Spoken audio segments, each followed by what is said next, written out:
What you've all been waiting for. Lady Gaga limited edition Oreos. Wow. These little suckers are pink vanilla cookies with a green cream filling. And each shell has a design on it that's inspired by her album. So the real question here is, how do they taste and are they worth it? Well, let's find out.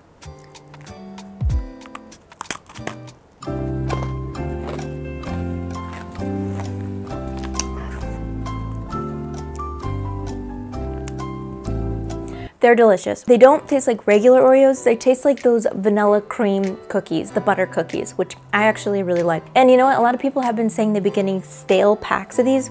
This is still crunchy and fresh, and there's nothing stale about this cookie. If you're a Gaga fan or you just want to try something that's aesthetically this beautiful, then definitely get your hands on these while you can because they're limited edition.